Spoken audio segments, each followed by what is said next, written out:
When Dorothy Gray shuffled through the gates of Nellis Air Force Base that Tuesday morning, her floral print cardigan and sensible walking shoes marking her as just another elderly visitor coming to see the museum exhibits, no one could have imagined that within hours she would become the only person standing between a critical military operation and complete disaster.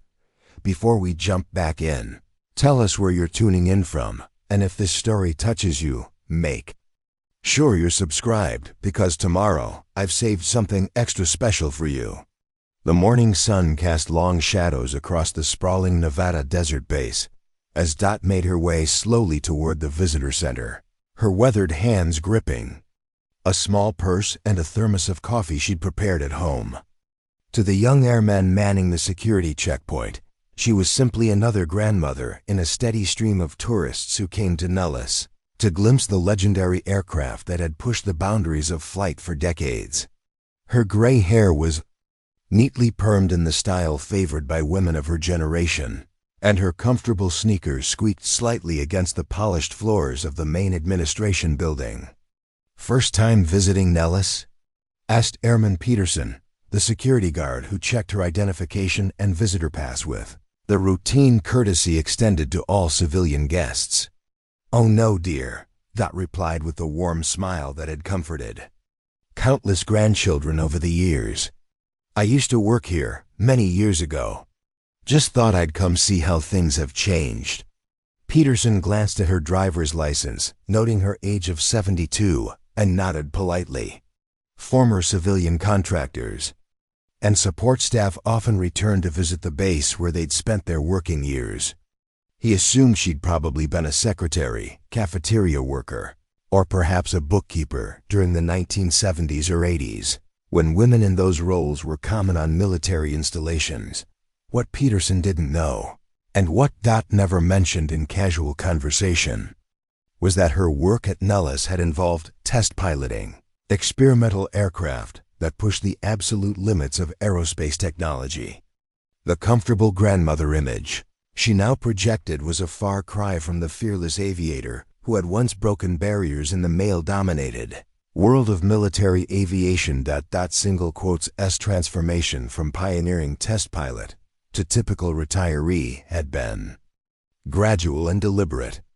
After leaving active duty in 1995, she'd settled into civilian life with the same methodical approach she'd once applied to mastering complex aircraft systems.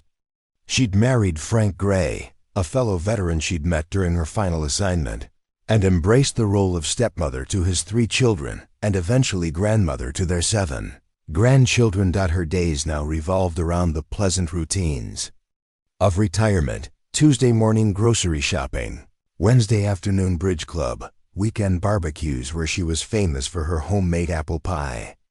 The closest she came to aviation these days was watching planes overhead during her daily walks through the quiet Sacramento suburb where she lived.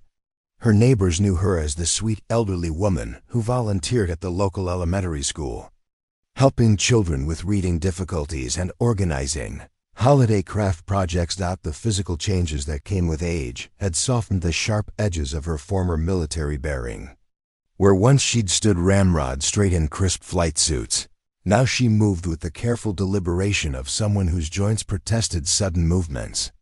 Her hands, once steady enough to control supersonic aircraft in dangerous test flights, now occasionally trembled when she poured her morning coffee.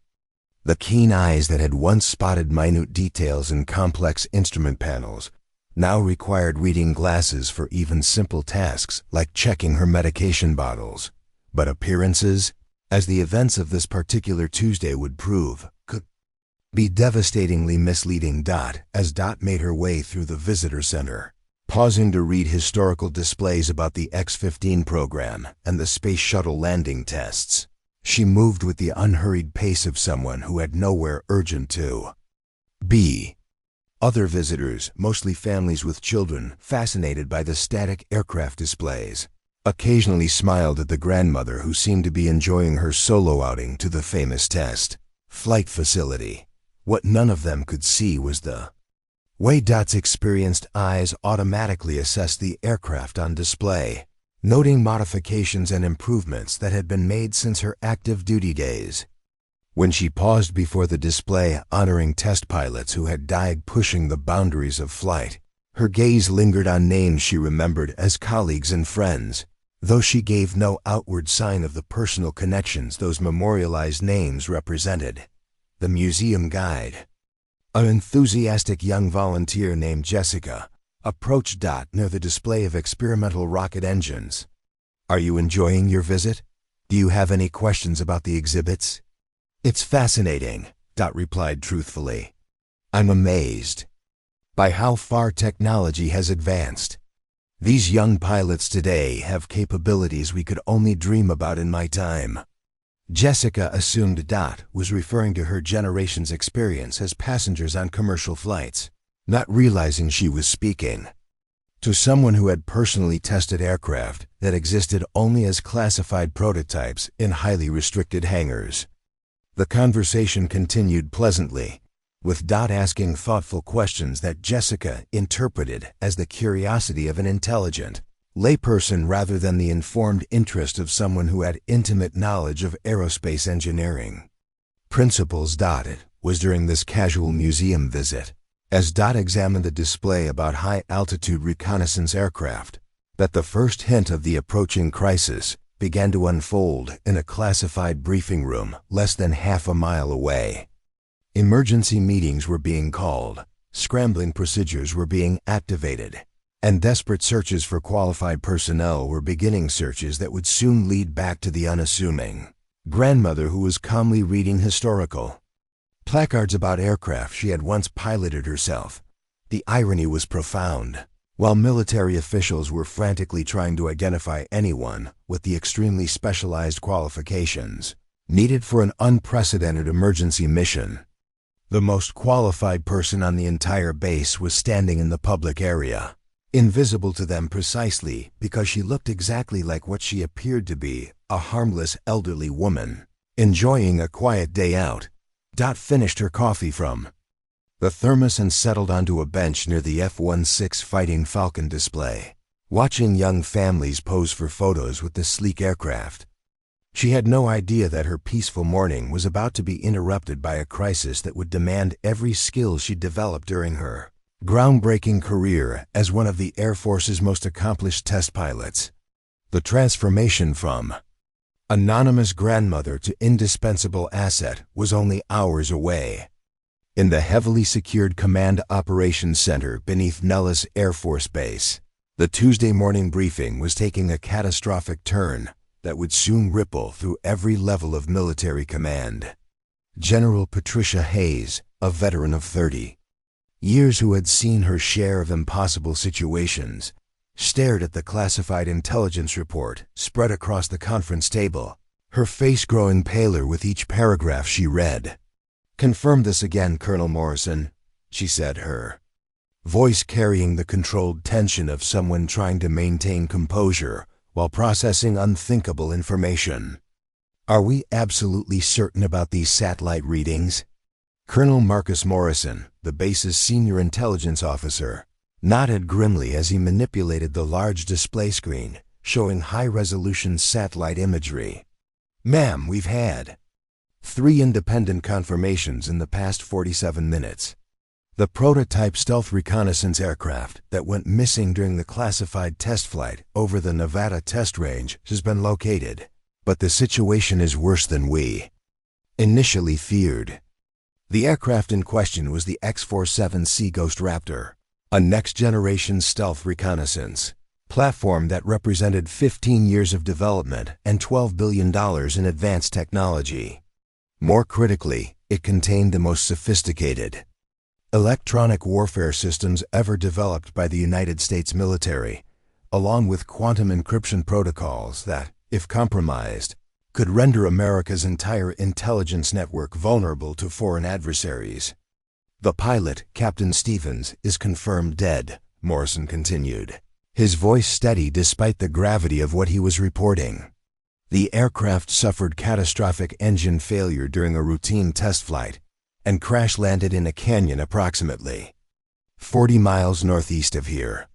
The impact was severe, but the aircraft structure remained largely intact, which means every piece of classified technology aboard is potentially recoverable by hostile forces. General Hayes finished, the implications hitting her like a physical blow. How long do we have? Major Angela Chun, the base's head of strategic operations, stepped forward with tablet in hand. Ma'am, based on intercepted communications, we believe a foreign extraction team is already en route to the crash site. Conservative estimates give us a window of approximately 6 hours before they reach the aircraft. The terrain is extremely difficult to access, which is working in our favor, but it's also working against us. The canyon where the X-47C had crashed was a geographical nightmare. Located in some of the most treacherous terrain in Nevada, it featured near-vertical rock walls, unpredictable wind patterns, and landing zones so small and dangerous that conventional helicopter extraction was impossible. The area was accessible only by foot through hazardous mountain paths that would take ground teams at least 8 hours to traverse, or by specialized aircraft capable of precision maneuvering in extreme conditions. What about our standard extraction protocols? General Hayes asked, though she could already see the answer in the expressions of her senior staff. Ma'am, we've contacted every qualified pilot within a 500-mile radius, Major Chun replied. The aircraft we need for this mission is the V-22 Osprey, modified for high-altitude precision work. The challenge is that the approach requires threading the aircraft through a canyon opening less than 50 feet wide, while managing severe wind shear and downdrafts that have already claimed 2 aircraft during previous training exercises in similar terrain. Colonel Morrison pulled up technical specifications on the display screen. The mission profile requires a pilot with expertise in both rotorcraft and fixed-wing operations, extensive experience in high-altitude mountain flying, and demonstrated ability to handle extreme precision flying under combat stress conditions. Additionally, the pilot must have top-secret clearance and specific authorization for this classification level of mission. How many pilots meet those qualifications? The general asked, though she was beginning to suspect the answer. Ma'am, we've identified 17 pilots nationwide who meet the basic technical requirements. However, 12 are currently deployed overseas, 3 are recovering from injuries sustained in training accidents, and 2 are participating in a classified operation that cannot be interrupted. That leaves us with Colonel Jackson, who was our primary choice for this mission. General Hayes felt her stomach drop. Was? Colonel Jackson suffered a heart attack during his morning run approximately 2 hours ago. He's stable, but obviously unavailable for flight duty. Ma'am, we've exhausted every conventional option. There is currently no qualified pilot available who can execute this mission within our time window. The silence in the command center was deafening. Through the reinforced windows, the desert landscape stretched endlessly under the morning sun. Peaceful and serene in stark contrast to the crisis unfolding within the underground facility. General Hayes understood the full implications of what she was hearing. Without immediate extraction of the classified technology, America's most sensitive intelligence capabilities would be compromised for decades to come. What about civilian contractors? Test pilots from aerospace companies? She asked, grasping for alternatives. Major Chun had already anticipated this question. Ma'am, we've contacted Lockheed Martin, Boeing, and Northrop Grumman. Their most qualified pilots either lack the necessary security clearances, which would take weeks to process, or don't have experience with the specific type of precision flying this mission requires. The combination of skills needed is extremely rare. Colonel Morrison added another layer of complexity. Additionally, ma'am, we're dealing with a political time bomb. If word leaks that we've lost a classified aircraft to foreign extraction, the international implications will be severe. We need someone who can not only execute the mission successfully, but also maintain absolute operational security. The weight of command had never felt heavier to General Hayes.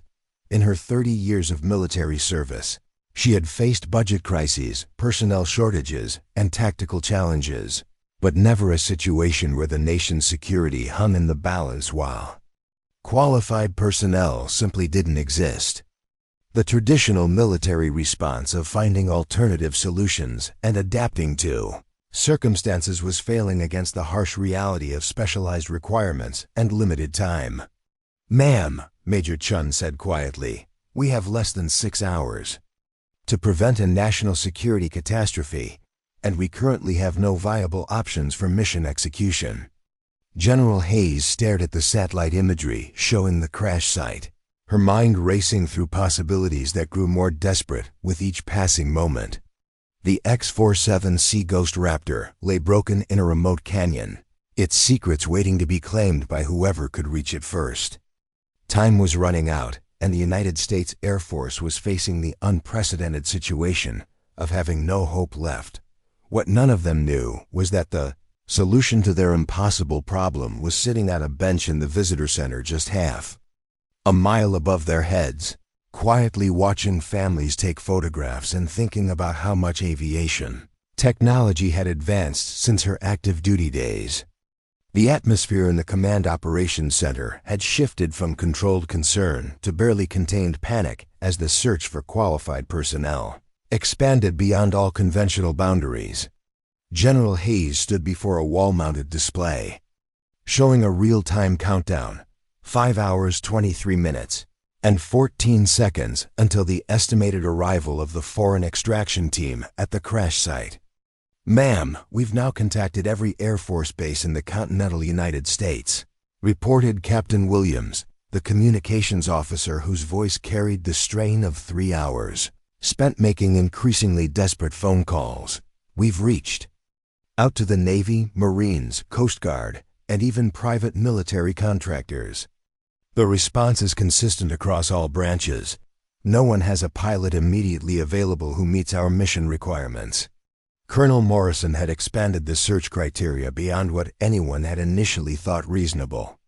"General, we've contacted retired pilots, civilian test pilots, and even reached out to international allies.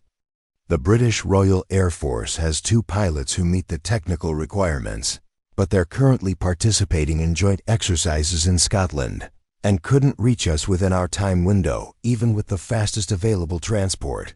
Major Chun added another layer of frustration to the mounting crisis.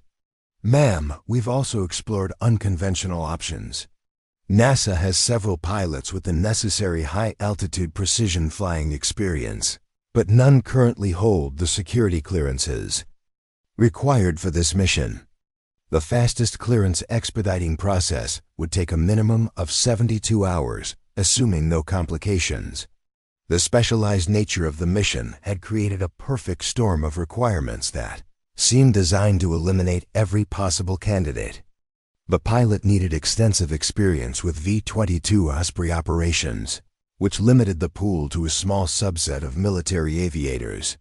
The high-altitude mountain flying requirement eliminated most conventional rotorcraft pilots. The precision maneuvering capability needed to navigate the narrow canyon approach eliminated pilots, whose experience was limited to standard operational environments. "What about emergency command authority protocols?" General Hayes asked, referring to wartime procedures that allowed for rapid qualification of personnel during critical situations. "Ma'am, we've reviewed those options," Colonel Morrison replied, consulting a thick manual of emergency procedures. Emergency authority can waive certain administrative requirements, but it cannot substitute for actual flight experience and demonstrated competency. The mission profile is simply too demanding to risk with pilots who lack the specific skill combinations required. Captain Williams looked up from his communications console with another disappointing report. "General, I've just finished speaking with the Chief of Staff's office. They've authorized us to reach out to allied nations, private defense contractors, and civilian aviation companies worldwide. The international response has been the same: no qualified pilots are immediately available. The desperation in the room was palpable. These were military professionals accustomed to finding solutions to impossible problems, but they were confronting a situation where traditional military problem-solving approaches were failing against the harsh reality of specialized technical requirements and time constraints. Major Shun approached the situation from a different angle. "Ma'am, we've also considered modifying the mission parameters. Could we use a different aircraft, approach the site from an alternative vector, or break the mission into multiple phases?" Colonel Morrison had already anticipated this suggestion. "Major, our technical analysis shows that the V-22 Osprey is the only aircraft in our inventory capable of the precision hovering required in that canyon environment, while carrying the equipment necessary for safe extraction of the classified technology. Alternative aircraft either lack the payload capacity, can't operate in those wind conditions, or simply can't fit through the canyon opening. What about unmanned options?" General Hayes asked, though she suspected the answer. "Ma'am, the complexity of the extraction requires human decision-making and manual dexterity that current unmanned systems cannot provide. The classified technology must be carefully disconnected from the aircraft systems and secured, according to specific protocols that require human expertise. Additionally, the wind conditions in the canyon are too unpredictable for unmanned aircraft operation." Captain Williams received another communication that added to their mounting frustration. "General, the Pentagon has just confirmed that they've exhausted their personnel databases as well. They've contacted every military aviation specialist in their records, including those in classified programs. The result is the same. No immediately available personnel meet our requirements." The scope of the search had become almost absurd in its comprehensiveness. They had contacted military installations across 4 continents, reached out to defense contractors in 12 countries, and explored every possible variation of qualification requirements that might expand their pool of candidates. The answer remained consistent. The combination of skills required for this mission was so specialized that qualified personnel simply did not exist within their available time frame. "Ma'am," Major Chun said quietly, "we need to consider the possibility that this mission cannot be executed. Perhaps we should focus on alternative methods of preventing the technology from being compromised." General Hayes considered this suggestion with the weight of command responsibility pressing down on her shoulders. "What alternatives do we have?" Colonel Morrison consulted his tablet. "We could attempt controlled destruction of the crash site using precision ordnance, but the canyon terrain makes accurate targeting extremely difficult. Additionally, we risk incomplete destruction that could leave recoverable technology fragments while also creating an international incident if the explosion is detected by seismic monitoring systems. Ground assault options?" "Ma'am, our best." "Ground teams estimate 8 to 10 hours to reach the crash site on foot through that terrain. By the time our forces arrive, the foreign extraction team will have already secured the technology and established defensive positions. A ground assault would likely result in significant casualties with minimal probability of success." The countdown display continued its relentless progress. 5 hours, 07 minutes, and 33 seconds remaining. General Hayes felt the weight of an impossible decision approaching. She could order a destructive strike that might not succeed and would certainly create diplomatic complications, or she could allow classified technology to fall into foreign hands with catastrophic implications for national security. "Continue the search," she ordered, though her voice carried little hope. "Contact every aviation museum, flight training school, and aircraft manufacturing facility. Someone somewhere must have the qualifications we need." Captain Williams nodded and returned to his communication station, but everyone in the room understood they were grasping at increasingly unlikely possibilities. The United States Air Force, with its vast resources and global reach, was facing the humbling reality that sometimes even unlimited resources cannot solve problems that require specific human expertise that simply doesn't exist within available time frames. What none of them knew was that their solution was sitting less than half a mile away, having just finished reading a display about high-altitude reconnaissance aircraft and preparing to visit the section of the museum dedicated to test pilot achievements. Dorothy Gray was checking her watch, thinking she had time for one more exhibit before meeting her daughter for lunch, completely unaware that her nation's security hung in the balance of a crisis that desperately needed exactly the skills she had spent decades developing. The convergence of crisis and solution began with something as mundane as a spilled cup of coffee in the museum gift shop. Dot had been examining a model of the SR-71 Blackbird when a young mother, juggling a toddler and several souvenir bags, accidentally knocked over her coffee cup. The dark liquid spread across the counter, threatening to damage several expensive aviation books and memorabilia displays. "Oh no, I'm so sorry," the woman exclaimed, looking frantically for napkins while trying to contain her squirming child.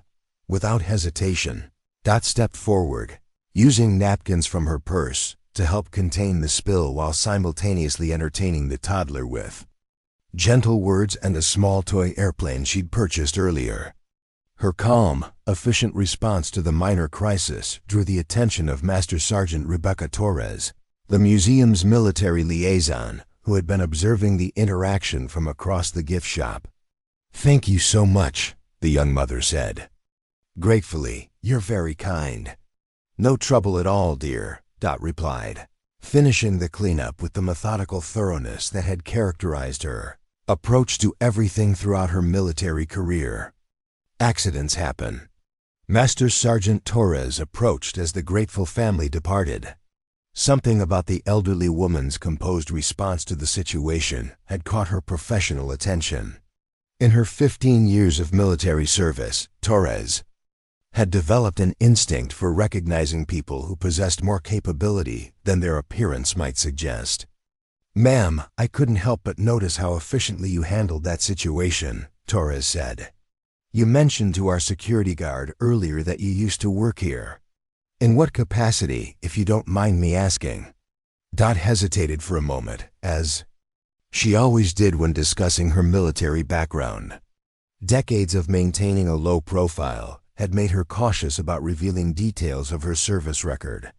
"I was involved in flight operations many years ago. Nothing too exciting." Torres's curiosity was piqued by the modest response. In her experience, people who downplayed their military service often had the most interesting backgrounds. "Flight operations covers a lot of territory. Were you involved in maintenance, logistics, or—" "I did some flying," Dot admitted, her natural humility making her reluctant to elaborate. "Test work mostly, but that was a long time ago." At that moment, Torres's radio crackled with an urgent communication from the Command Operations Center. "All senior personnel report to Coke immediately. Priority Alpha emergency status remains in effect." Torres glanced at her radio, then back at Dot. Something was nagging at her professional instincts. A woman who had worked at Nellis in flight operations, who carried herself with understated competence, and who described her work as test flying with such casual modesty, was worth a second look. "Ma'am, forgive me for asking, but what's your full name? I'd like to check something in our historical records." Dot was preparing to leave for her lunch appointment and saw no harm in the request. "Dorothy Gray. I was Dorothy Mitchell then, before I married. But really, I should be going. My daughter is expecting me." Torres quickly accessed the museum's computer terminal, entering the name into the historical personnel database. What appeared on the screen made her stop breathing for a moment. The service record that populated showed Dorothy Mitchell Gray as one of the most accomplished test pilots in Air Force history, with qualifications and experience that read like a wish list for impossible missions. "Ma'am," Torres said, her voice carrying a new level of respect and urgency. "I need to ask you to wait here for just a moment. There's someone who very much needs to speak with you." Dot looked puzzled. "I really do need to get going." "Is there some problem with my visitor status?" "No, ma'am, no problem at all. But there's a situation developing where your specific expertise might be extremely valuable to the Air Force." Torres was already reaching for her secure communication device, her hands trembling slightly as she processed the implications of what she'd discovered. After hours of desperate searching across the globe for qualified personnel, the solution had literally walked into the museum gift shop. "Command, this is Master Sergeant Torres at the museum facility. I need to speak with General Hayes immediately. I believe I've located personnel who may be qualified for the current emergency mission." The response was immediate and sharp. "Torres, we've been searching for qualified personnel for hours. Unless you've found someone with extensive V-22 experience, high-altitude precision flying background, and current security clearances, don't waste our time." Torres looked at the computer screen displaying Dot's service record, her voice gaining confidence as she read the qualifications listed. "Ma'am, the individual I've located has over 3,000 hours in rotorcraft operations, including early V-22 developmental testing. She has extensive high-altitude mountain flying experience, including precision operations in extreme terrain. Her security clearances are listed as top secret, with special access authorizations that appear to still be valid." The radio went silent for several long seconds before the response came back. "Torres, confirm the identity of this individual and escort them to the Command Operations Center immediately. This is Priority Alpha direction." Dot had been listening to this exchange with growing bewilderment. "Sergeant, I think there's been some misunderstanding. I'm retired. I haven't flown military aircraft in decades." Torres turned to face her with an expression mixing hope and desperation. "Ma'am, with respect, your country may need you to fly one more time. There's a situation developing that requires exactly your qualifications, and we have reason to believe you're the only person available who can handle it." The absurdity of the situation was not lost on Dot. An hour ago, she had been an anonymous museum visitor enjoying a quiet morning looking at aircraft displays. Now a master sergeant was suggesting that her retirement might need to be temporarily interrupted for a national emergency. What kind of situation? Dot asked, her military instincts responding to the urgency in Torres's voice, despite her civilian mindset. "Ma'am, I'm not authorized to discuss operational details here, but I can tell you that it involves a classified aircraft, extremely difficult flying conditions, and a time-critical mission that our standard pilot resources cannot handle." Dot felt a familiar stirring of the professional competence that had defined her military career. The careful, methodical part of her mind was already asking the right questions about mission parameters, aircraft specifications, and risk assessments. But the practical grandmother part of her was thinking about her lunch appointment with her daughter and the comfortable routine of her retirement life. How time-critical? She asked, and Torres knew from her tone that the old test pilot was already mentally engaged with the problem. "Ma'am, we have less than 5 hours to execute a mission that could affect national security. Every qualified pilot we've contacted is unavailable, and conventional alternatives have been exhausted." Dot looked around the museum at the displays of aircraft she had once flown, at the memorials to test pilots who had pushed the boundaries of what was possible. The weight of duty that had guided her throughout her military career was reasserting itself, even though she was 72 years old and hadn't touched the controls of a military aircraft in almost 3 decades. "Sergeant," she said quietly, "I think you'd better take me to see this General Hayes." The walk from the museum to the Command Operations Center felt like the longest quarter mile of Master Sergeant Torres's career. Beside her, Dot moved with the careful pace of someone whose joints protested sudden exertion, occasionally pausing to catch her breath in the Nevada heat. To any observer, they appeared to be a young sergeant escorting an elderly visitor who might have gotten lost or needed medical attention. Torres used her security card to access the restricted elevator that descended to the underground command facility. As the floors ticked by on the digital display, she glanced nervously at Dot, who seemed remarkably calm for someone about to be thrust into a national security crisis. "Ma'am, I should warn you that the situation down there is intense. The leadership team has been under tremendous pressure for the past several hours, and they may initially be skeptical about bringing in someone who's been retired for almost 30 years. Dot smiled with the patient understanding of someone who had spent decades dealing with skepticism. "Sergeant, I've been underestimated my entire career. I'm quite accustomed to proving myself to people who think they know what I'm capable of based on my appearance." The elevator doors opened to reveal the bustling command center, where dozens of personnel were working with the focused intensity of people racing against an impossible deadline. The large display screens showed satellite imagery, mission timelines, and the relentless countdown that now read 4 hours, 41 minutes, and 18 seconds. General Hayes looked up from a tactical planning table as Torres approached, her expression mixing hope with barely concealed desperation. "Sergeant Torres, please tell me you found someone who can actually help us." "Ma'am, I'd like to introduce Dorothy Gray. According to our historical records, she may be qualified for the current mission." General Hayes glanced at Dot, taking in her floral cardigan, comfortable walking shoes, and the reading glasses hanging from a chain around her neck. The contrast between her appearance and the high-stakes military crisis surrounding them was so stark that the general's first response was visible confusion. "Sergeant, I'm not sure what records you've been looking at, but we need a qualified military pilot, not—" She paused, searching for diplomatic phrasing, "not a civilian consultant." Colonel Morrison, overhearing the conversation, approached the group with the skeptical expression of someone who had already exhausted every reasonable option. "Ma'am, with respect to this lady, we're dealing with one of the most demanding flight missions in Air Force history. We need someone with current qualifications and recent flight experience." Dot had anticipated this reaction and responded with the same calm professionalism she had maintained throughout her career.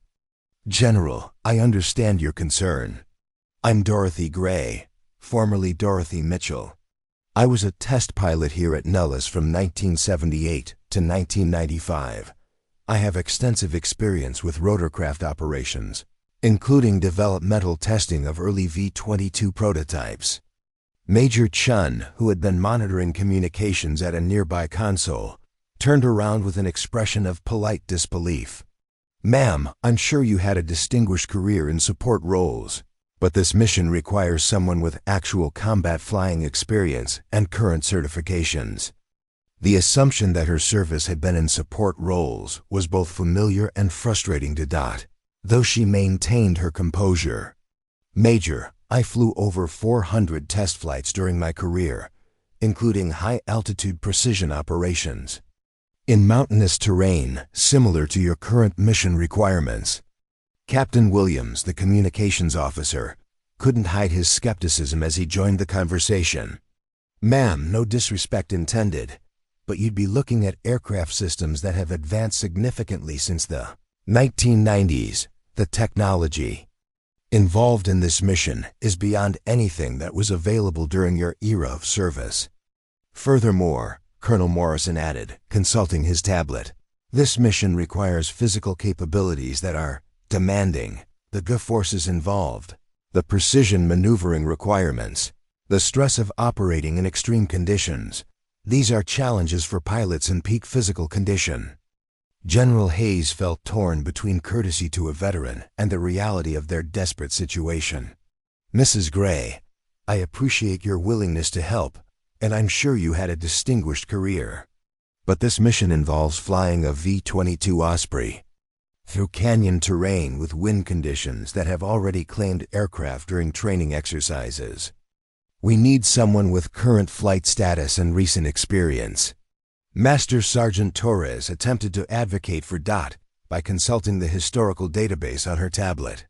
"Ma'am, according to her service record, Dorothy Gray has over 3,000 hours in rotorcraft operations and was involved in developmental testing of multiple classified aircraft programs." "Sergeant," Major Chun responded with barely concealed impatience, "service records from the 1980s and 1990s, while impressive for their time, don't translate to current operational capability. The aircraft involved in this mission incorporates technology that didn't exist during her active duty period." The dismissive tone was becoming more pronounced as the stress of the situation combined with their preconceptions about age and capability. Captain Williams voiced what several others were thinking. "General, with all due respect to Mrs. Gray's past service, we're talking about a mission that would challenge our most experienced current pilots. Asking someone who's been retired for 3 decades to attempt this would be what, Captain?" Dot asked quietly, her voice carrying a subtle edge that suggested depths of competence that her appearance concealed. "Would be irresponsible, ma'am. The risk to mission success, not to mention your personal safety, would be unacceptable." Colonel Morrison attempted to redirect the conversation toward practical considerations. "Mrs. Gray, even if your historical qualifications were sufficient, which is questionable, there are regulatory issues involved. Current flight certification requirements, medical clearances, security updates. The administrative process alone would take days to complete. Additionally," Major Chun continued, "the mission profile requires split-second decision-making under extreme stress conditions. The margin for error is essentially zero. We need someone who's been actively flying high-performance aircraft, not someone whose most recent flight experience might have been in a civilian aircraft years ago." The skepticism in the room was becoming palpable, with each officer contributing another reason why Dorothy Gray, despite her willingness to help, was simply not a viable option for their crisis. The countdown display continued its relentless progress. 4 hours, 32 minutes, and 7 seconds remaining. General Hayes found herself in the uncomfortable position of having to be both respectful to a veteran and realistic about their impossible situation. "Mrs. Gray, I genuinely appreciate your offer to help, and your service to our country is honored. But this mission requires capabilities that frankly, we're not sure exist in any available pilot." The implication was clear: if they couldn't find a qualified active-duty pilot, they certainly couldn't entrust their mission to a 72-year-old grandmother, regardless of her historical qualifications. Dot stood quietly in the center of the command center, surrounded by skeptical officers who saw only her age and civilian appearance, while overhead displays showed the approaching disaster that her unique qualifications could prevent. The challenge wasn't just proving she could handle the mission, it was convincing them to let her try. "General," she said calmly, "perhaps you'd like to review my complete service record before making your final decision." Master Sergeant Torres, who had been quietly working at a computer terminal while the officers debated Dot's qualifications, suddenly looked up from her screen with an expression of complete shock. "General Hayes," she called out, her voice cutting through the skeptical discussion, "you need to see this service record immediately." General Hayes approached Torres's workstation with the weary patience of someone who had already been disappointed by too many false hopes. "Sergeant, unless this record shows current flight certification and recent combat experience, I'm not sure it's going to change our assessment." "Ma'am," Torres replied, her voice trembling with excitement, "Dorothy Mitchell Gray isn't just a former test pilot. According to this classified service record, she's one of the most accomplished experimental aircraft pilots in Air Force history." The information displayed on Torres's screen began to capture the attention of the skeptical officers who had been dismissing Dot's qualifications. Colonel Morrison moved closer to read the details, his expression shifting from polite disinterest to genuine surprise. "General," Torres continued, Scrolling through the extensive record, she didn't just fly V-22 prototypes. She was the primary test pilot for the initial V-22 developmental program. She conducted the first successful high-altitude precision landings during the aircraft's testing phase. Major Chun, who had been particularly vocal about the mission's technological demands, found herself reading over Morrison's shoulder. "This can't be accurate. It says here she was involved in the classified Aurora reconnaissance program, the stealth helicopter developmental testing, and multiple other black projects that aren't supposed to exist in our historical records." Watch the gradual transformation of skepticism into amazement with the quiet satisfaction of someone who had spent decades being underestimated. "Major, the Aurora program was highly classified during my active duty period. I'm not surprised. It wasn't widely documented in standard personnel files." Captain Williams, who had questioned her familiarity with modern technology, was staring at entries in the service record that challenged every assumption he'd made. "Ma'am, this record indicates you were involved in testing aircraft with systems that were decades ahead of their time." "Captain," replied calmly, "many of the modern systems you're concerned about were developments of technology I helped test in classified programs during the 1980s and 1990s. Advanced flight management systems, precision navigation in extreme terrain, high-altitude operations. These weren't new concepts, just refined applications of principles we were already working with." Colonel Morrison was reading through a section of the record that detailed Dot's mountain flying experience. "General, according to this documentation, she conducted precision operations in canyon terrain that exactly matches our current mission. Profile: the test flights were specifically designed to evaluate aircraft performance in conditions similar to what we're facing today." General Hayes moved to examine the screen herself, her skepticism gradually giving way to cautious hope. "Mrs. Gray, this record indicates you have over 5,000 flight hours, not the 3,000 that was initially mentioned. It also shows certifications and qualifications that frankly exceed those of most of our current pilots."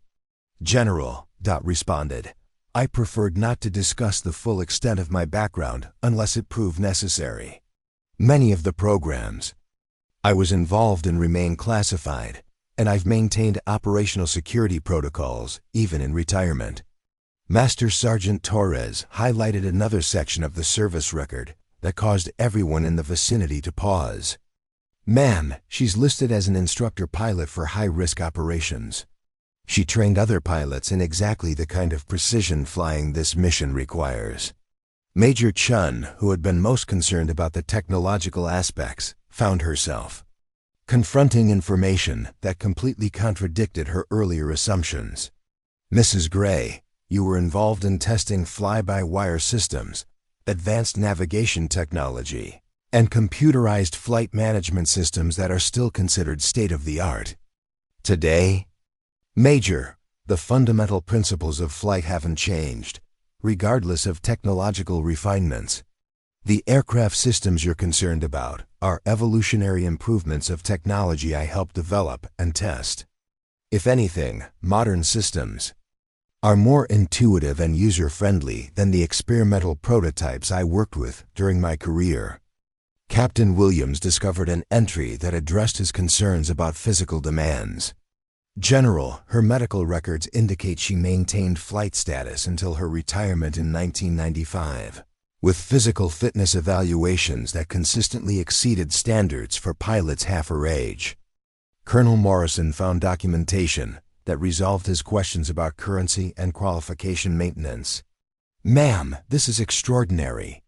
Your service record shows you maintained proficiency in multiple aircraft types, including regular certification, updates and emergency procedure training that continued until your retirement."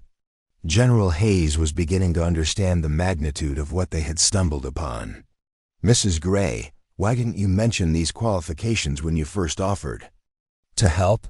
Dot smiled with the modest patience she had maintained throughout her career. "General, in my experience, People are more receptive to information they discover themselves than information that's presented to them by someone they're predisposed to doubt. I've learned that my qualifications are more credible when they come from official records rather than personal claims. The transformation in the command center was remarkable. Officers who had been politely dismissive just minutes earlier were now crowding around the computer terminal, reading through qualifications that exceeded anything they had dared hope to find. "Mrs. Gray," Colonel Morrison said, his tone now carrying genuine respect, "according to this record, you're not just qualified for this mission. You may be the most qualified pilot available anywhere." Torres continued scrolling through the extensive documentation. "General, there's more.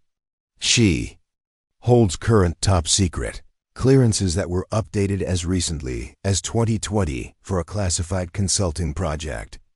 Her security status is actually higher than most of our active duty personnel." Major Chun, who had been most skeptical about Dot's ability to handle modern aircraft systems, found herself apologizing. "Ma'am, I owe you an apology. I made assumptions about your qualifications based on ... based on factors that had nothing to do with your actual capabilities." "Major," Dot replied graciously, "your concerns were reasonable given the information available to you. I would have had similar questions in your position." General Hayes felt the weight of command responsibility shifting as new possibilities emerged. "Mrs. Gray, based on what we're seeing in this service record, you appear to be not just qualified, but uniquely qualified for our current mission. The question is, are you willing to return to active flight status for a mission that could be extremely dangerous?" Dot looked around the command center at the faces that had transformed from skepticism to hope, at the countdown display showing 4 hours and 17 minutes remaining, and at the satellite imagery of the crash site where classified technology waited to be claimed by hostile forces. "General," she said quietly, "I've spent the last 28 years in retirement. But if my country needs me to fly one more mission, then I suppose it's time to see if an old pilot still remembers how to earn her wings." The transformation in the Command Operations Center was immediate and profound. Within minutes of General Hayes formally authorizing Dorothy Gray's return to active flight status for the emergency mission, the entire atmosphere shifted from desperate crisis management to focused operational planning. Dot had quietly requested access to the mission briefing materials, and as she reviewed the technical specifications and operational requirements, her 72-year-old grandmother persona began giving way to the competent military aviator she had always been. "General," Dot said, studying the satellite imagery of the crash site, "I'll need to review the V-22 Osprey's current configuration specifications, weather data for the target area, and detailed topographical information for the canyon approach. Also, I'll need to speak with your maintenance chief about the aircraft's current operational status." Her transition from polite retiree to mission commander was so seamless that it caught everyone by surprise. Colonel Morrison, who had been leading the desperate search for qualified personnel just hours earlier, found himself automatically deferring to her expertise as she examined the mission parameters. "Ma'am, the aircraft assigned to this mission is Osprey 470012, currently configured for special operations with enhanced navigation systems and precision hovering capabilities. Chief Master Sergeant Rodriguez can brief you on its current maintenance status." Dot nodded, her experienced eyes already analyzing the canyon imagery with the practiced assessment of someone who had spent decades evaluating impossible flying conditions. "The approach vector will need to account for afternoon thermal activity in the canyon. What time is sunset at the target location?" Major Chun, who had been managing weather data, immediately consulted her meteorological reports. "Ma'am, sunset at the crash site is at 1847 hours. Current wind conditions show variable gusts up to 30 knots with significant downdrafts in the canyon area." "Good," Dot replied. her tone carrying the confidence of someone who had successfully navigated similar conditions countless times.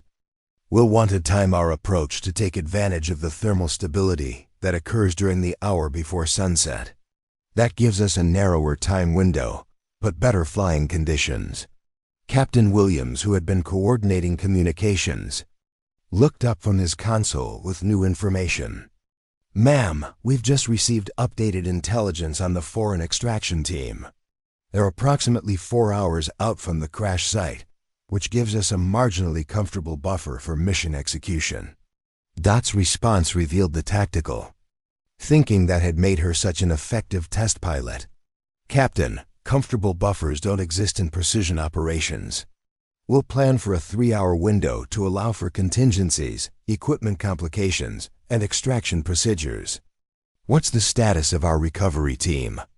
General Hayes, who's watching this transformation with amazement, provided the personnel update. "Mrs. Gray, we have a 6-person technical team standing by to handle the classified equipment extraction. They're experienced with the specific systems involved." "Excellent. I'll need to meet with the team leader to coordinate the ground phase of the operation.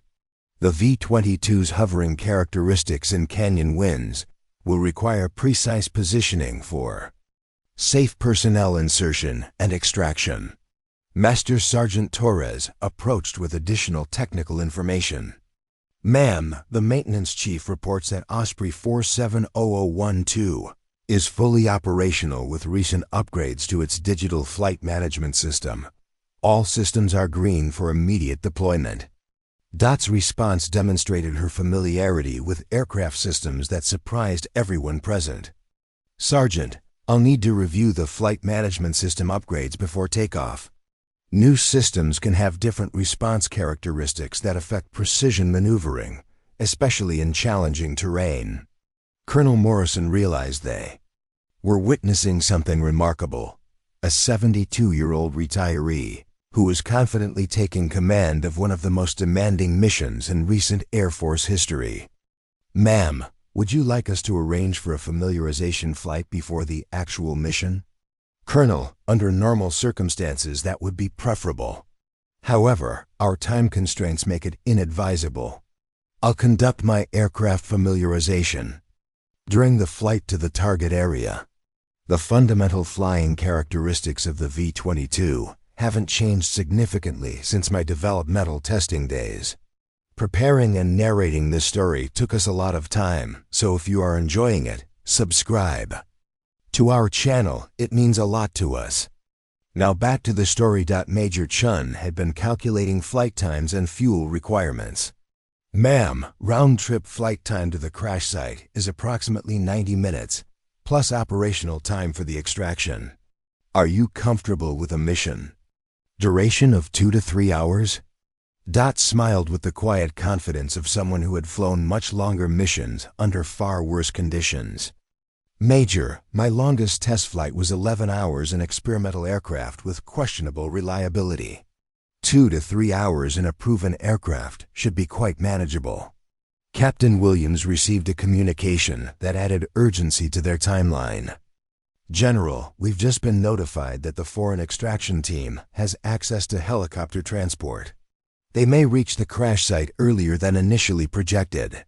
The news would have been crushing just hours earlier when they had no viable options for mission execution. Now, with Dorothy Gray in command, it simply became another factor to incorporate into their planning.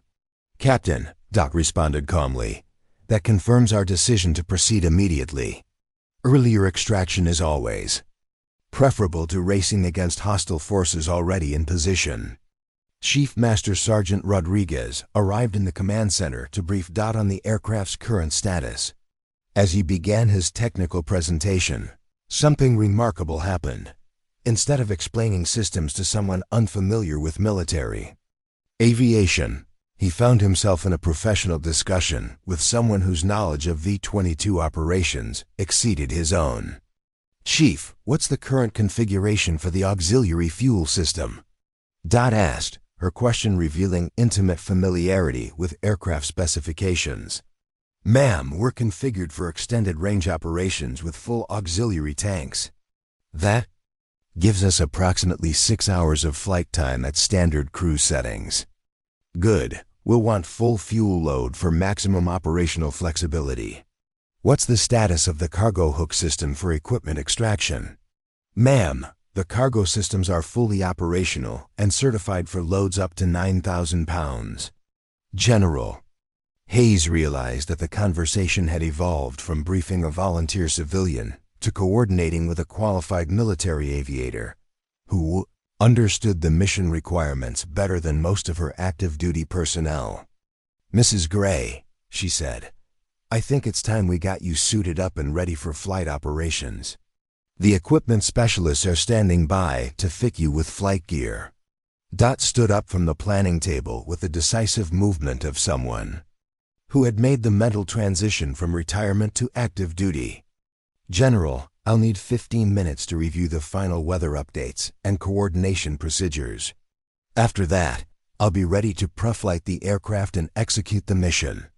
The woman who had entered the command center as a dismissed elderly volunteer was now taking control of a critical national security operation with the quiet competence that had defined her military career.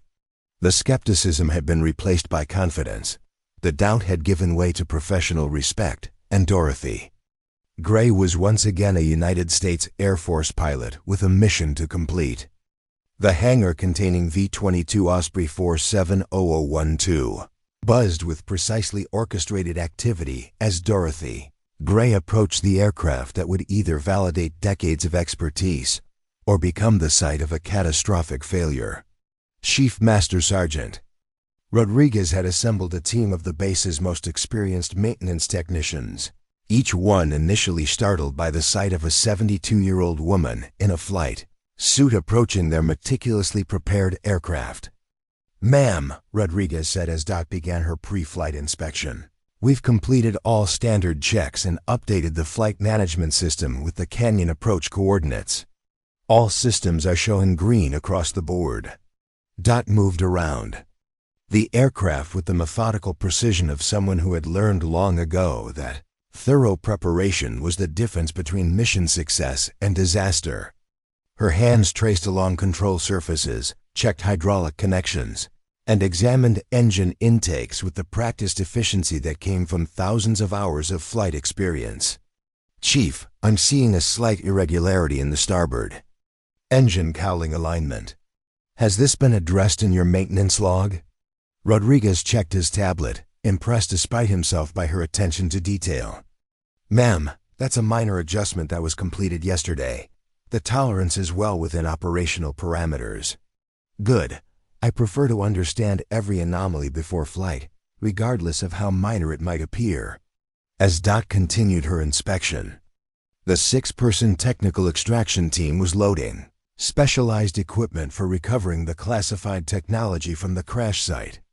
Team Leader Staff Sergeant Martinez briefed Dot on the ground operations while she examined the cargo bay configuration. Ma'am, our equipment includes cutting tools for accessing the aircraft's electronics bay, specialized containers for the classified components, and emergency medical supplies in case the pilot survived the crash. Total weight is approximately 400 pounds.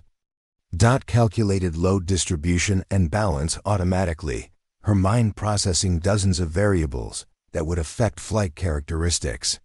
Sergeant, we'll need to secure that equipment for extreme maneuvering. The canyon approach will involve significant G-forces and rapid attitude changes. Martinez had initially been skeptical about flying with an elderly pilot, but her professional competence was becoming undeniable. Ma'am, we've used shock-resistant securing systems designed for special operations. Everything is rated for high-stress flight conditions. In the Command Operations Center, General Hayes and her staff monitored preparations through security cameras while tracking the approaching foreign extraction team. The countdown display showed 2 hours, 34 minutes remaining, and intelligence. Updates indicated the hostile forces were making better time than initially projected. General, Major Chun reported, The foreign team has switched to all-terrain vehicles for the final approach to the crash site. They may arrive up to 30 minutes earlier than our most pessimistic estimates. The news added pressure to an already demanding mission timeline, but when General Hayes radioed the update to Dot, her response was characteristically calm. Command acknowledged. Earlier arrival simply confirms the importance of immediate execution. We're proceeding with final pre-flight procedures. Dot climbed into the pilot's seat of the V-22 Osprey with movements that belied her age, her muscle memory automatically adjusting seat position, harness configuration, and control settings. The modern digital displays showed information in formats that had evolved since her active duty days, but the fundamental principles of flight management remained familiar. This is Rescue 1 requesting clearance for immediate departure. She transmitted to the control tower, her voice carrying the professional authority that had characterized her entire military career. Rescue 1, you are cleared for takeoff. Winds are variable at 15 to 25 knots. Weather at the target area shows increasing thermal activity. You have priority routing to the target coordinates. The V-22's engines spun up with the distinctive sound that had made the aircraft famous for its unique capabilities. As Dot engaged the rotor systems and lifted off from Nellis Air Force Base, the aircraft responded to her control inputs with the precision that came from decades of experience handling complex aviation systems. Command, Rescue 1 is airborne and proceeding to target area. Flight time to canyon approach is 43 minutes. The flight to the crash site gave Dot an opportunity to familiarize herself with the V-22's upgraded systems while maintaining the precise navigation required for the mission. Her hands moved across the controls with increasing confidence as muscle memory reasserted itself despite nearly 30 years of retirement. Staff Sergeant Martinez, monitoring communications from the cargo bay, found himself increasingly impressed by the smooth professionalism of their flight. The skepticism he had felt about flying with an elderly pilot was being replaced by growing confidence in her abilities. "Ma'am," he called forward through the intercom, "the flight characteristics are remarkably stable. I've flown with pilots half your age who couldn't maintain this level of precision." Dot's response revealed the competitive spirit that had driven her throughout her test pilot career. "Sergeant, smooth flying isn't about age or physical strength. It's about understanding the aircraft and working with its characteristics rather than fighting against them." As they approached the canyon area, the real test of Dot's abilities began. The terrain below was a maze of vertical rock walls, narrow passages, and wind patterns that had claimed aircraft during previous operations. Weather conditions were deteriorating as afternoon thermal activity created unpredictable downdrafts and crosswinds. "Command, Rescue 1 approaching target area. Visual contact with the crash site confirmed. Beginning precision approach sequence." The canyon containing the X-47C Ghost Raptor was a geological nightmare for aviation operations. The opening was barely 50 feet wide, requiring the V-22 to thread between rock walls with virtually no margin for error. Wind conditions in the canyon were creating turbulence that would challenge even the most experienced pilots.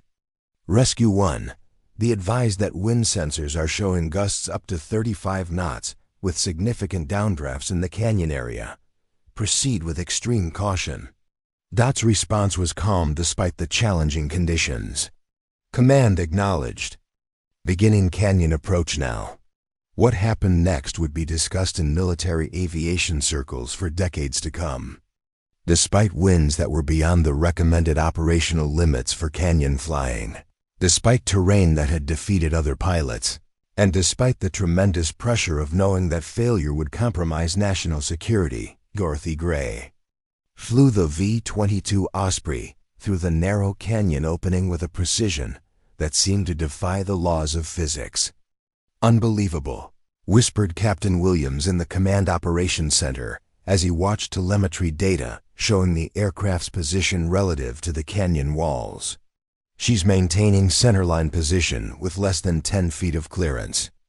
On either side, the approach required constant adjustments to counter wind shear, downdrafts, and the ground effect created by the canyon walls.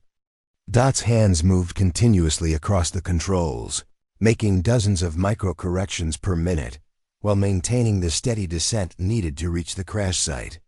Command, Rescue 1 is established in hover over the crash site. Beginning.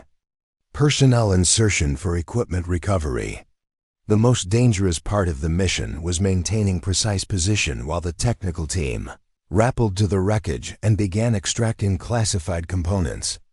The V-22 had to remain absolutely stable in wind conditions that were trying to slam it into the canyon walls for 37 minutes.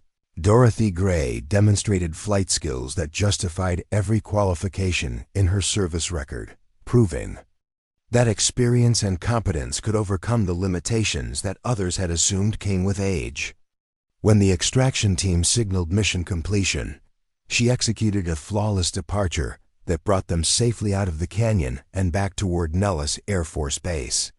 Command, Rescue 1 departing target area with mission complete. All classified materials have been successfully recovered. The landing back at Nellis Air Force Base felt almost anticlimactic after the intensity of the canyon extraction, but as V-22 Osprey 470012 touched down on the tarmac, Dorothy Gray was acutely aware that she had just completed one of the most demanding missions of her entire career. The aircraft settled onto the runway with the gentle precision that had characterized every aspect of her flight performance, while in the Command Operations Center, dozens of personnel who had witnessed her triumph were struggling to process what they had just observed. Rescue 1, welcome home, came the voice of the control tower, though the words carried an emotional weight that went far beyond standard radio protocol. Outstanding mission execution. As Dot powered down the V-22 systems with the same methodical care she had shown throughout the operation, Staff Sergeant Martinez and his technical team were securing the recovered classified materials. Their faces showed the mixture of relief and amazement that came from participating in a mission that had seemed impossible just hours earlier. "Ma'am," Martinez said as Dot completed her post-flight checklist, "I've been part of special operations for 8 years, and I've never seen flying like that. The precision you maintained in those canyon winds it was remarkable." Dot smiled with the quiet satisfaction of someone who had proven herself once again, but her response carried the modesty that had characterized her entire career. "Sergeant, it was a team effort. Your ground operations were flawless, and the aircraft performed exactly as designed.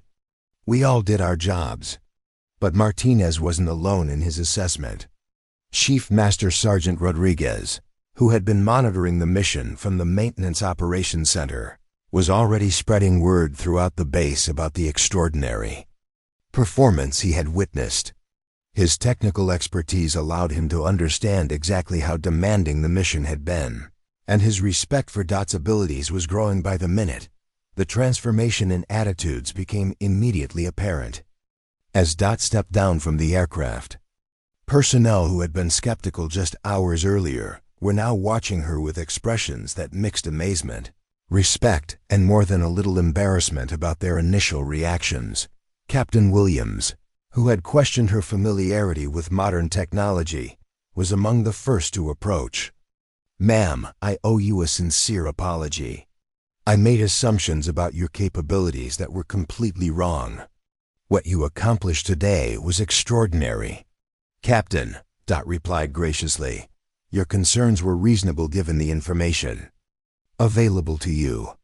I would have had similar questions in your position. The important thing is that the mission was successful." Major Chun, who had been particularly vocal about the physical demands of the mission, found herself confronting the reality that her ageist assumptions had been thoroughly refuted.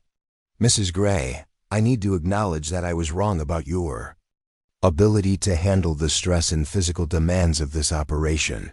Your performance exceeded that of pilots half your age." The ripple effect of Dot's success was spreading throughout the base as word of the mission's completion reached personnel who had been following the crisis. In the Command Operations Center, General Hayes was receiving congratulatory communications from military leadership across the country, but her focus remained on the woman who had made it all possible. "Mrs. Gray," General Hayes said as Dot entered the command center for debriefing, "I've been in the Air Force for 30 years, and I've never witnessed a more professional execution of a high-risk mission. You've saved classified technology that's critical to national security, and you've done it under conditions that would have challenged our most experienced active-duty pilots." The transformation in the command center was complete. Officers who had been politely dismissive were now seeking opportunities to express their admiration and apologize for their initial skepticism. Colonel Morrison, who had questioned whether her historical qualifications translated to current capability, approached with obvious humility. "Ma'am, I need to personally apologize for my initial assessment of your qualifications.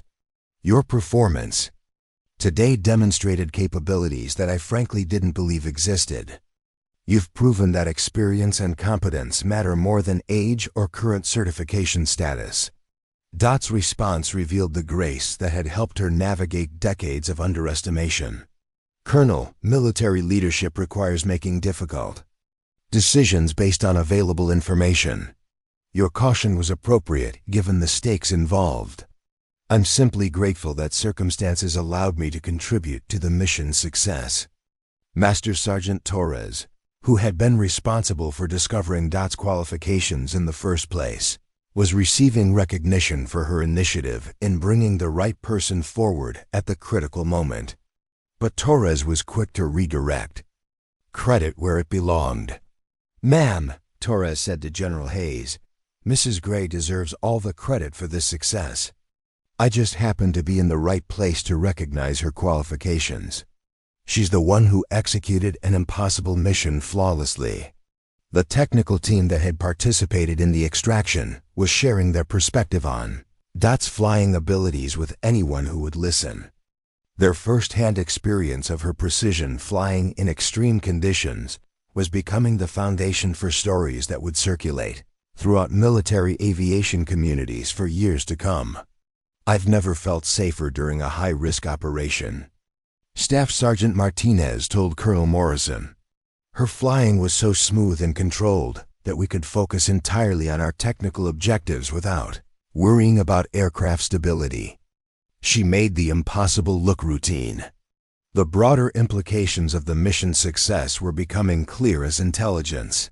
Our EPORTS confirmed that the foreign extraction team had arrived at the crash site approximately 40 minutes after Dot's departure. The timing had been crucial, and her efficient execution had prevented classified technology from falling into hostile hands. "Mrs. Gray," General Hayes announced to the assembled personnel, "your actions today have prevented a national security catastrophe. The technology you helped recover represents years of development and billions of dollars in investment. More importantly, its compromise would have damaged our intelligence capabilities for decades to come." The personal transformations were perhaps the most significant aspect of the day's events. Personnel who had begun the day with unconscious biases about age and capability were confronting the reality that their assumptions had been thoroughly disproven. The quiet grandmother who had seemed so ordinary was revealed to be one of the most capable pilots any of them had ever encountered. Captain Williams, reflecting on the day's events, made an observation that captured the broader lesson. "Ma'am, you've taught all of us something important about making assumptions based on appearance rather than qualifications. I'll never again dismiss someone's capabilities without understanding their full background." Major Chun added her own perspective on the transformation. "This experience has changed how I'll evaluate personnel and capabilities throughout my career. Competence exists in forms we might not expect, and we need to be better at recognizing it." The success wasn't just about completing an impossible mission. It was about proving that expertise and competence transcend age, appearance, and preconceptions. Dorothy Gray had demonstrated that the skills developed over decades of professional excellence don't disappear with retirement, and that the right person for a critical mission might be found in the most unexpected places. As the debriefing concluded and plans were made for secure transport of the recovered technology, one thing was clear: the skepticism and dismissal that had characterized the initial reactions to Dot's offer to help had been completely transformed into respect, admiration, and a newfound understanding of the importance of looking beyond appearances to recognize genuine capability. 3 days after the successful mission, Nellis Air Force Base hosted an extraordinary ceremony that drew military leadership from across the country. The base theater, normally used for routine briefings and training presentations, had been transformed into a venue for recognizing an achievement that defied conventional expectations. Dorothy Gray sat in the front row, still uncomfortable with the attention, but understanding that her story had become larger than her personal preference for anonymity. General Patricia Hayes stepped to the podium, her uniform bearing the decorations of 3 decades of distinguished service, but her expression carried the humility of someone who had learned an important lesson about assumptions and capability. Behind her, a large screen displayed images from the rescue mission, including aerial footage of the V-22 Osprey threading through the narrow canyon opening with precision that still amazed everyone who witnessed it. "Ladies and gentlemen," General Hayes began, "we are gathered today not just to recognize exceptional performance under pressure, but to acknowledge our own failures in initially recognizing the capabilities of the person who saved a critical national security operation."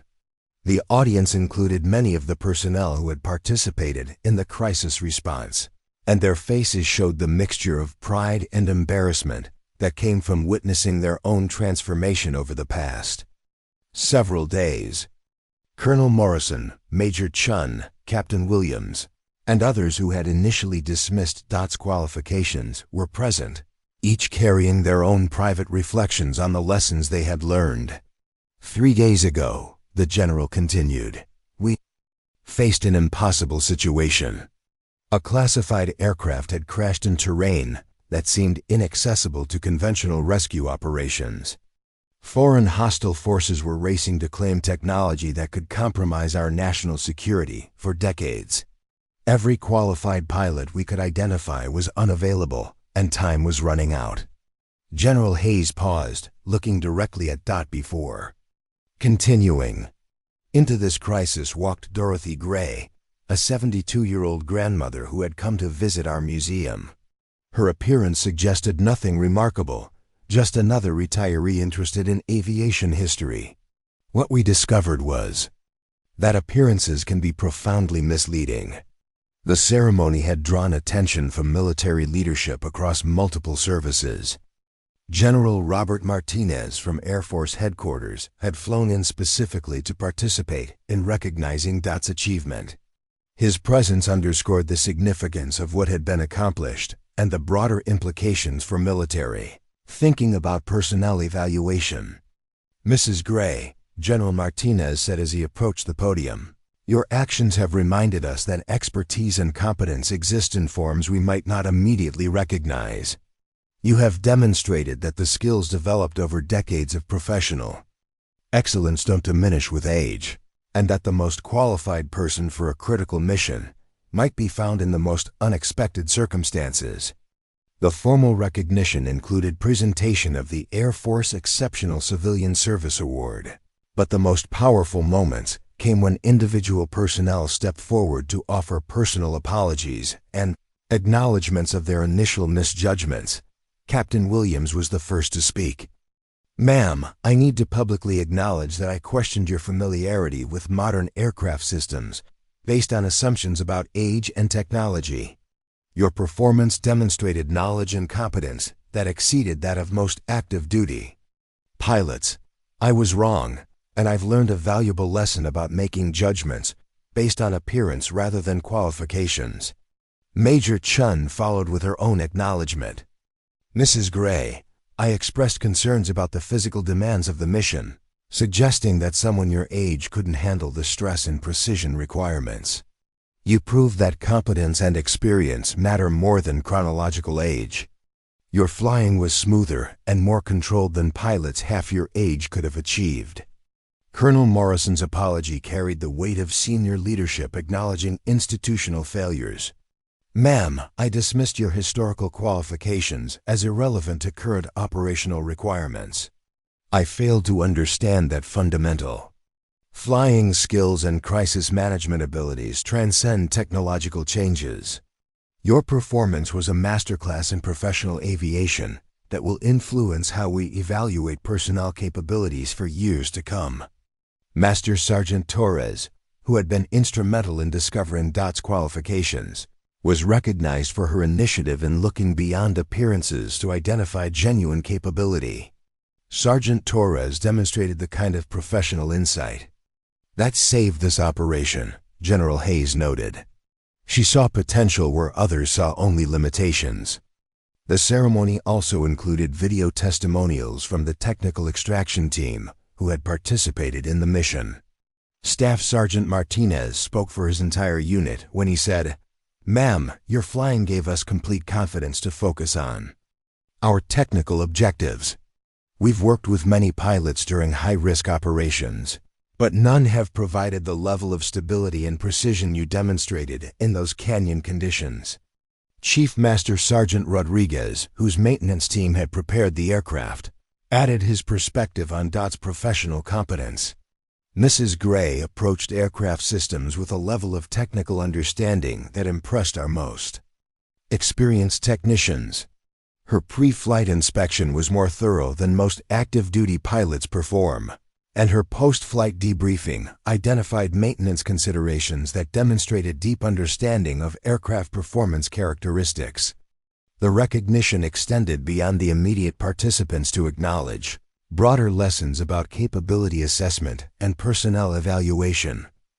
Dr. Sarah Chun, a military psychologist who had been asked to analyze the incident, presented findings about unconscious bias in professional settings. This case study demonstrates how age-related assumptions can blind us to genuine competence, Dr. Chun explained. Mrs. Gray's experience illustrates that expertise developed over decades of professional practice doesn't disappear with retirement, and that our evaluation methods need to focus on demonstrated capability rather than superficial characteristics. The ceremony included presentation of a special commendation that would become part of Dot's permanent military record, but she used her acceptance speech to redirect attention to broader implications. "I didn't execute this mission to prove a point about age or capability," Dot said, her voice carrying the same calm authority that had characterized her radio communications during the crisis. "I did it because I had the training and experience necessary to handle the situation, and because my country needed that contribution." She paused, looking out at the audience of military personnel who had learned important lessons about assumptions and capability. "But I hope this experience reminds everyone that competence exists in many forms, and that the person sitting quietly beside you might possess exactly the skills you need when crisis strikes."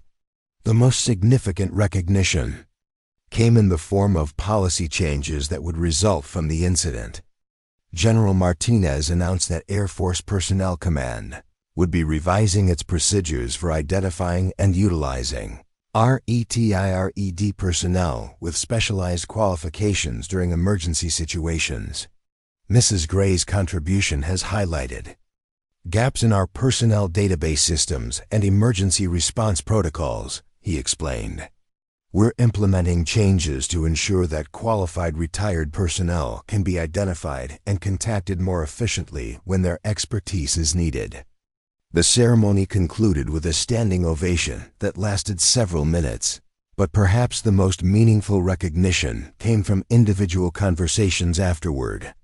Personnel who had initially doubted Dot's capabilities approached her personally to express their gratitude and acknowledge how the experience had changed their perspectives on capability assessment. "Ma'am," Captain Williams said during the reception, You've changed how I'll evaluate personnel throughout the rest of my career. I'll never again let assumptions about age or appearance prevent me from recognizing genuine competence. Major. Chun added her own commitment to applying the lessons learned. This experience has fundamentally changed how I think about capability and qualification. I'll be sharing this story throughout my career as a reminder about the importance of looking beyond superficial judgments. 6 months after the Canyon rescue mission, the ripple effects of Dorothy Gray's extraordinary achievement were transforming military aviation culture in ways that extended far beyond the initial crisis. At Nellis Air Force Base, her story had become required reading for all incoming personnel, while across the Air Force, training programs were incorporating case studies based on her mission to educate military professionals about capability assessment and unconscious bias. The most immediate changes occurred in personnel database systems. Air Force Personnel Command had implemented the Gray Protocol, a comprehensive system for maintaining contact with retired personnel who possessed specialized qualifications that might prove critical during emergency situations. The database now tracked not just current military aviators, but also retirees whose expertise could be invaluable during crises requiring rare skill combinations.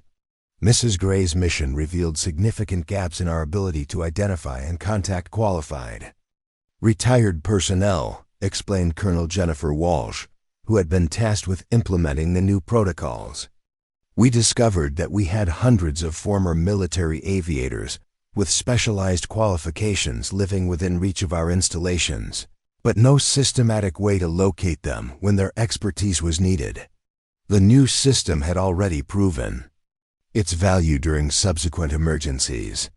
When an experimental drone crashed in difficult terrain at Edwards Air Force Base, just 4 months after DOT's mission, the Gray Protocol enabled rapid identification of 3 retired test pilots with relevant experience.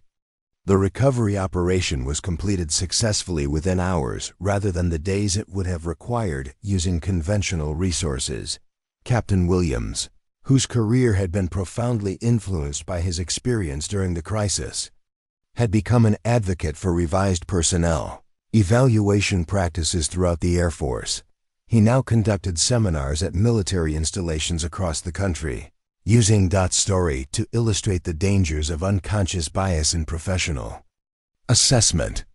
Mrs. Gray taught me that competence doesn't announce itself through appearance or age, Williams explained to a group of junior officers during a recent training session. The most qualified person for a critical mission might be someone we'd never consider based on superficial characteristics. We need to evaluate capabilities, not appearances. Major Chun had implemented similar changes in her own command responsibilities. As the new Chief of Operations at a strategic airlift wing, she had revised personnel evaluation procedures to focus more heavily on demonstrated competence and less on conventional indicators like age, time since last assignment, or current certification status. The Gray Incident, as it had become known in military circles, fundamentally changed how I think about human resources and capability assessment. Chun reflected during a recent interview. We were so focused on finding someone who fit our preconceived notion of what a qualified pilot should look like that we almost missed the most qualified person available. The story had gained national attention when military aviation publications began reporting on the unprecedented rescue mission. Dorothy Gray had reluctantly agreed to several interviews, but she consistently redirected attention from her personal achievement to the broader lessons about capability recognition and institutional bias. I didn't save that mission to prove a point about age discrimination, she told Aviation Week magazine. I did it because I had the qualifications necessary for the job. But if my experience encouraged military leaders to look beyond conventional assumptions when evaluating personnel, then perhaps some additional good has come from the situation. The impact extended beyond military aviation into civilian sectors as well. Corporate aviation companies began reviewing their own practices for identifying and utilizing experienced pilots who might have been overlooked due to age-related assumptions. Several major airlines implemented consulting programs that allowed retired pilots with specialized expertise to contribute to training and emergency response capabilities. Dr. Sarah Chun, the military psychologist who had analyzed the incident, published a comprehensive study that became required reading at military leadership schools. Her research documented how age-related bias had nearly prevented the identification of the most qualified person available for a critical mission. The Gray case demonstrates how unconscious bias can compromise operational effectiveness. Dr. Chun wrote in her report, "Military effectiveness depends on utilizing the most qualified personnel available, regardless of whether they fit conventional expectations about age, appearance, or current status." The study had prompted reviews of personnel policies across all military services. The Navy implemented similar database systems for tracking retired personnel with specialized qualifications, while the Army began incorporating bias awareness training into its leadership development programs. Master Sergeant Torres, whose initiative had been crucial in identifying DOT's qualifications, had been selected for promotion and was now training other personnel specialists in capability recognition techniques. She had developed training materials that used the Gray incident as a case study in looking beyond superficial characteristics to identify genuine expertise. Mrs. Gray's story teaches us that expertise doesn't have an expiration date. Torres explained during a recent training session, the skills she developed during decades of test pilot experience didn't disappear when she retired. We need to be better at recognizing and accessing that kind of accumulated expertise when we need it. The international military community had also taken notice of the incident. NATO allies had requested briefings on the Gray protocol system, and several countries had implemented similar programs for maintaining contact with retired personnel who possessed critical specialized qualifications. The most significant long-term impact was perhaps the least visible, a gradual shift in military culture toward more inclusive thinking about capability and qualification. Personnel who had witnessed or learned about DOT's achievement were applying those lessons throughout their careers, creating a ripple effect that would influence military decision-making for decades to come. Colonel Morrison, now serving as a wing commander at another installation, had made capability recognition a cornerstone of his leadership philosophy. "The Gray incident taught me that our most valuable resources might not look like what we expect," he explained. "I've made it a priority to ensure that my personnel understand the importance of evaluating actual qualifications rather than making assumptions based on age, gender, or appearance." The story had also influenced military retirement policies. The Air Force was now exploring programs that would maintain more formal connections with retired personnel, allowing them to contribute their expertise to training, consulting, and emergency response activities. Perhaps the most meaningful long-term impact was personal rather than institutional. Dorothy Gray had resumed her quiet retirement life, but she now served as an informal consultant for military aviation programs and occasionally spoke at events focused on age discrimination and capability recognition. "I've learned that sometimes our greatest contributions come when we least expect them," she reflected during a recent speech at a military leadership conference. "Retirement doesn't mean our skills and experience become irrelevant. Sometimes life asks us to serve again, and we need to be ready to answer that call." The maintenance hangar at Nellis Air Force Base, where V-22 Osprey 470012 was housed, now displayed a small plaque commemorating the mission. It read simply, "In recognition of extraordinary service by Dorothy Gray, proving that expertise and dedication transcend age and appearance." But the real monument to her achievement was the changed thinking that pervaded military aviation culture. Personnel throughout the Air Force now understood that competence could exist in unexpected forms. that assumptions about age and capability could compromise mission effectiveness, and that the most qualified person for a critical job might be found in the most unlikely circumstances. 2 years after the canyon rescue mission that changed everything, Dorothy Gray sat in her comfortable Sacramento living room, watching her 7-year-old granddaughter Emma practice flying a remote-controlled helicopter in the backyard. Irony wasn't lost on her. The child, who was now expertly maneuvering the small aircraft through obstacle courses, had no idea that her grandmother was considered one of the most accomplished pilots in Air Force history. "Grandma. Emma called through the sliding glass door. "Can you help me with this landing? It keeps wobbling when I try to hover." Dot smiled, remembering countless hours spent mastering the same fundamental principles of flight control that her granddaughter was now discovering. "The key is smooth, gentle input, sweetheart. Don't fight the aircraft, work with it." The quiet scene represented everything that mattered most to Dot: family, normalcy, and the simple pleasures of retirement that had been briefly interrupted by a national crisis. But even in these peaceful moments, she was aware that her story had become something larger than her personal experience.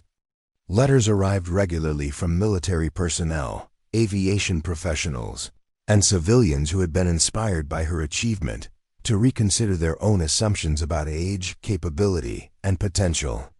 The latest correspondence came from Major Jennifer Santos, a young pilot who had recently been promoted to squadron commander, despite initial skepticism from senior officers, who questioned whether someone so young could handle the responsibility.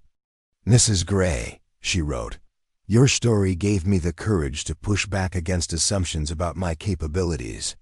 When people doubted my qualifications based on my age, I reminded them that competence isn't determined by how old someone appears to be, but by their actual skills and experience."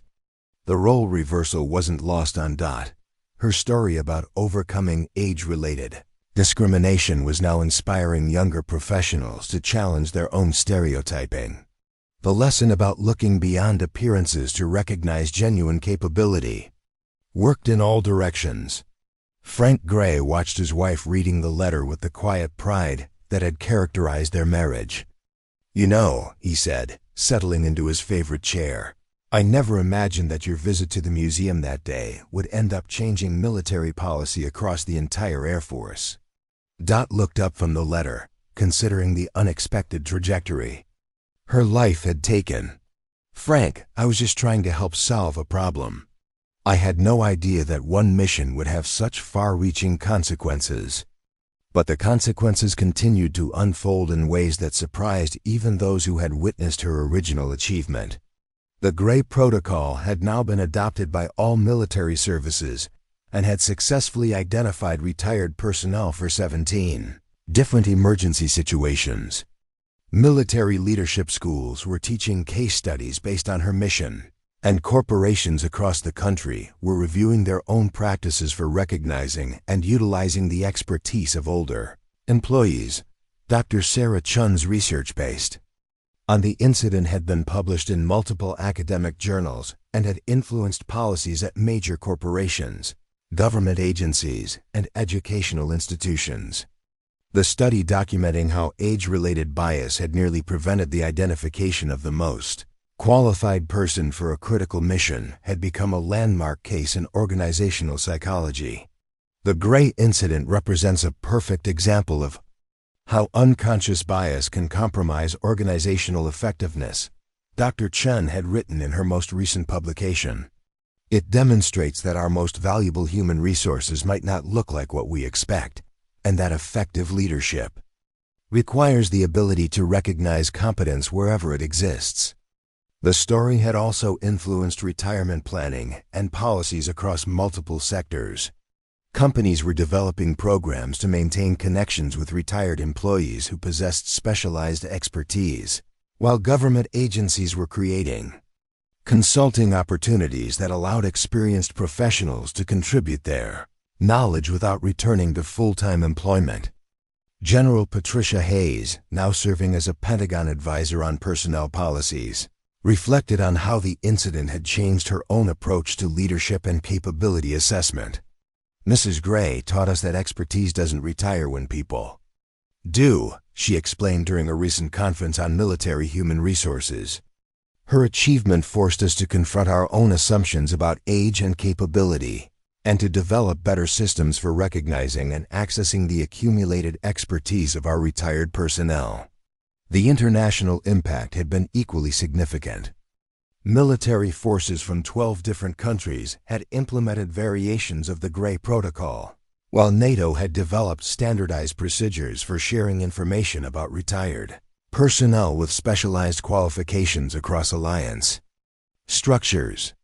But perhaps the most meaningful legacy was the changed perspective that pervaded military culture.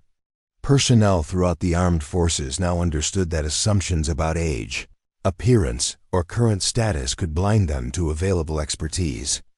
The story of the grandmother who saved a national security crisis had become a permanent reminder about the importance of evaluating actual capabilities rather than superficial characteristics. Captain Williams, now a lieutenant colonel serving as an instructor at the Air Force Academy, used Dot's story to teach cadets about leadership, capability recognition, and the dangers of unconscious bias. Mrs. Gray's mission teaches us that leadership effectiveness depends on our ability to recognize and utilize the best available talent, regardless of whether it comes in the package we expected, he explained to his students. The lesson resonated with young officers who were beginning their own careers and would carry these insights throughout their military service.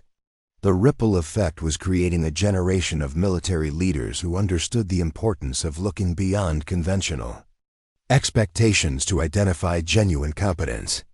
Master Sergeant Torres, now a Chief Master Sergeant serving as a senior enlisted advisor, had made capability recognition a cornerstone of her leadership philosophy. The Gray Protocol saved 17 different missions over the past 2 years, she noted during a recent briefing. But more importantly, it changed how we think about human resources and capability assessment throughout the military. Dorothy Gray had become reluctant proof that extraordinary contributions could come from the most unexpected sources. Her story reminded everyone who heard it that competence existed in forms that conventional evaluation methods might overlook, and that the most qualified person for a critical mission might be found in circumstances that defied all expectations. As she watched her granddaughter successfully complete a complex hovering maneuver, Dot reflected on the unpredictable nature of life and service. 2 years ago, she had been an anonymous retiree visiting a museum. Today, her story was influencing military policy, corporate practices, and individual careers across the country. "Emma," she called to her granddaughter, "that was excellent flying. You're developing real pilot instincts." The little girl beamed with pride, unaware that her praise was coming from someone whose own pilot instincts had prevented a national security catastrophe and changed how an entire military service thought about capability and expertise. The legacy of Dorothy Gray's extraordinary day was simple but profound. Competence doesn't announce itself through appearance, age, or status. It simply performs when called upon. The quiet professional sitting beside you might possess exactly the skills you need when everything else fails. And effective leadership requires the wisdom to recognize genuine expertise wherever it might be found. In a world that often judges capability by superficial characteristics, Dorothy Gray's story stood as a permanent reminder that assumptions could be devastatingly wrong, and that the most valuable contributions might come from the most unlikely sources. Her legacy wasn't just about one successful mission. It was about the importance of keeping an open mind about human potential and never underestimating the extraordinary capabilities that might exist in seemingly ordinary people. The grandmother, who had seemed so unremarkable, had reminded an entire nation that heroism often wears the most unexpected disguises, and that competence is best measured not by appearance, but by performance when it matters most. Up next, you've got 2 more standout stories right on your screen. If this one hit the mark, you won't want to pass these up. Just click and check them out. And don't forget to subscribe and turn on the notification bell so you don't miss any upload from us.